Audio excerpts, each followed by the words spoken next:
Análisis exploratorio e inferencial de los datos, precios dinámicos. El curso es Método Estadístico en la Ciencia de los Datos y Analítica. Mi nombre es Raúl Hernán Pérez Ávila y la fecha es septiembre de 2025. Para este ejercicio nos trazamos los siguientes objetivos. Un objetivo general, que es examinar los factores determinantes en la fijación dinámica de los precios de viaje mediante aplicaciones de técnicas estadísticas diferenciales sobre datos históricos para identificar patrones significativos que puedan optimizar la estrategia de tarificación. También nos trazamos los tres objetivos específicos que son organizar las características, las variables clave del conjunto de datos a través de la simulación de teorema central del límite y el cálculo de intervalos de confianza para estimar los patrones poblacionales del servicio. Y segundo, comparar las métricas de los viajes entre diferentes segmentos de clientes y tipo de vehículo, utilizando pruebas de hipótesis como T, F y chi cuadrado, para determinar si existen diferencias estadísticamente significativas. Y por último, categorizar la fiabilidad de las conclusiones estadísticas obtenidas mediante el cálculo del poder estadístico y el análisis de errores para evaluar el impacto potencial de estos hallazgos en la decisión de los negocios. Para fundamentalizar nuestro análisis, primero verificamos el teorema central del límite, en donde se realizaron 1000 simulaciones extrayendo muestras de tamaño n igual a 30. N igual a 30 de la variable de tridistancia. Como se observa acá en la gráfica, la distribución de las medias muestrales converge en una distribución gaussiana, centrada en una media del 49.74, lo que nos valida o lo que nos demuestra empíricamente el teorema central del límite. En los intervalos de confianza, procedimos a estimar los parámetros poblacionales con un nivel de confianza del 95%.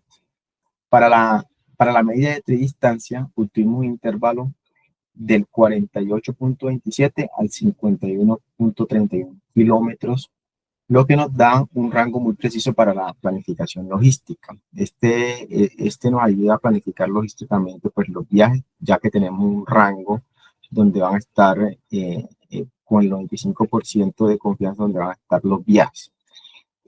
Para la proporción de calificaciones excelente, el intervalo se situó entre el 65.72% y el 71.48%, confirmando un alto y consistente nivel de satisfacción.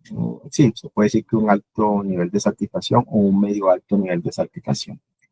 Y finalmente, en el intervalo de varianza, la distancia se calculó en unos 554.63 a 661.02. Esto indica una dispersión considerable, un factor a tener en cuenta en la predecibilidad del servicio, lo que indica que una varianza alta requiere un sistema mucho más flexible.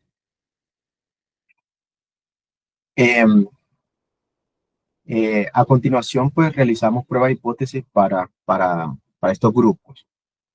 En la primera gráfica alcanzamos a ver para la prueba T, comparando la distancia media entre cliente Go y cliente regular. Obtuvimos un P valor de 0.79, muy por encima de nuestra alfa, que es de 0.05. Por eso, pues no rechazamos la hipótesis nula de igualdad de media, ¿cierto? Igual ahí en el gráfico alcanzamos a ver que los dos grupos, o más bien las distancias entre los diferentes tipos de servicios son casi que idénticas. Para el segundo grupo, también alcanzamos a ver bueno, para esto se aplica la prueba Z de proporciones, de calificaciones excelentes entre el premium y el económico. Tenemos un resultado en el p-valor que fue el 0.4873. Nuevamente este también está muy por encima de esa alfa que es del 0.05, lo que nos lleva a la conclusión de que tampoco podemos rechazar la hipótesis nula. Lo que dice que no hay evidencia para afirmar que una categoría del vehículo recibe una proporción de calificaciones excelentes diferente a la otra. Igual pues en la gráfica lo podemos ver, donde las gráficas son también casi que idénticas a la misma altura.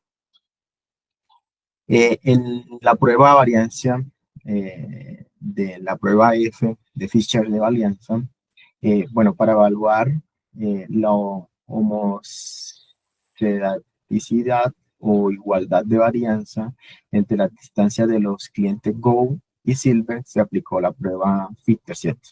Con una varianza muestral del 0.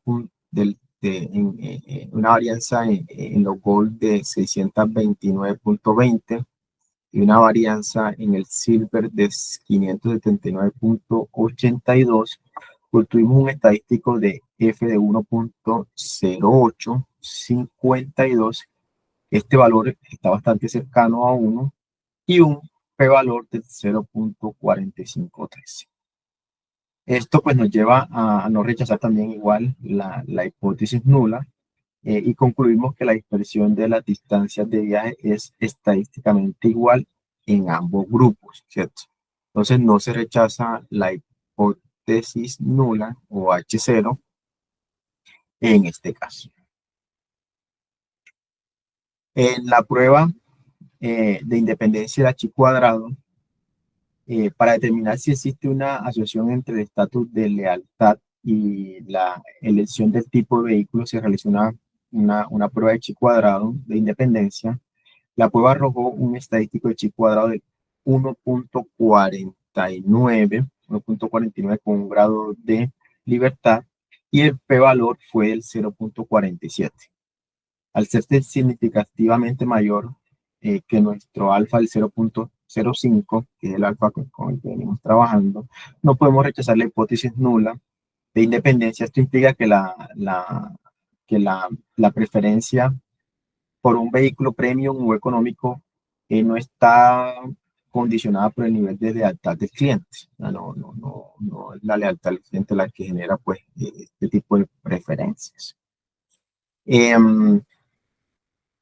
Para el poder estadístico, el análisis pues, del poder estadístico permite cuantificar la sensibilidad de nuestra prueba, tomando como referencia la prueba T, en este caso de lealtad versus distancia. Calculamos los siguientes parámetros, ¿cierto? El tamaño del efecto medido con la D de Coet fue el 0.02, lo cual considerado un efecto trivial o inexistente. Con este tamaño de efecto y nuestras muestras de aproximadamente unos 315 muestras por cada grupo o promedio entre los dos grupos, el poder estadístico calculado fue apenas del 5%, lo que significa que la prueba no tiene la capacidad de detectar una diferencia tan minúscula, lo que refuerza nuestra conclusión de que no existe una diferencia práctica, ¿cierto? Acá en las gráficas podemos ver que por lo menos el poder versus el tamaño del efecto tendría que estar el tamaño más o menos en 0.24, casi 0.25, para que pueda ser pueda tener un poder bastante considerable. Y si lo vemos o lo comparamos con el tamaño de la muestra, ni siquiera pues la muestra es suficiente para poder tener como esa respuesta. Por último, el impacto de errores en la decisión de los negocios. Bueno, es fundamental considerar que los riesgos estadísticos, el error tipo 1 con una probabilidad alfa del 5%, implica actuar sobre un falso positivo. Por ejemplo, cuando en una campaña de marketing para una diferencia que no existe, es decir, creando una campaña de marketing y desgastando un dinero porque una diferencia que no existe. Por otro lado, el error tipo 2, cuya probabilidad es beta sería no detectar un efecto real, perdiendo una oportunidad de negocio. Digamos que el bajo poder de prueba anterior del 5% significa que el riesgo de cometer un error tipo 2 era alto, más o menos el 94.74%. Para ese efecto minúsculo, lo cual es aceptable dado que el efecto no es relevante. Y por último, pues unas conclusiones, recomendaciones que podemos sacar del ejercicio. Ejemplo, o más bien la primera conclusión y a la vez sus recomendaciones, que la distancia promedio de los viajes es consistente y predecible entre 48 y 51 kilómetros, pero su alta variabilidad exige una logística flexible para asignar conductores eficientes. La segunda conclusión también es que la satisfacción del cliente es una fortaleza clave, con más del 65% de calificaciones considerables excelentes. Este es un indicador de salud del negocio que debe ser monitoreado y mantenido. También que el nivel de lealtad del cliente no se asocia con el tipo de vehículo. Eso se demostró que del tipo de vehículo que eligen y tampoco la distancia o consistencia de su viaje. Por lo tanto, la estrategia de marketing y operaciones no necesita cementarse por este nivel de lealtad, ¿cierto? También hay otra que es la cantidad percibida de los servicios es idéntica entre los vehículos premium y los vehículos económicos. La propuesta de valor de marketing para premium debe enfocarse más bien en atributos tangibles como el lujo, comunidad, espacio y no en una supuesta mejora o mejor experiencia de viaje. También tenemos una conclusión que el único factor con un impacto real y significativo es el tipo de vehículo sobre el costo del viaje, pues lo pudimos explorar. Los recursos para optimización de precios deben centrarse en este tipo de variables. Y por último, el bajo poder estadístico para establecer diferencias basadas en la lealtad confirma que esta relación son en la práctica inexistentes. Esto permite a la empresa simplificar sus modelos y evitar perseguir patrones que no tienen impacto en el real en el negocio. Eso es todo. Muchas gracias.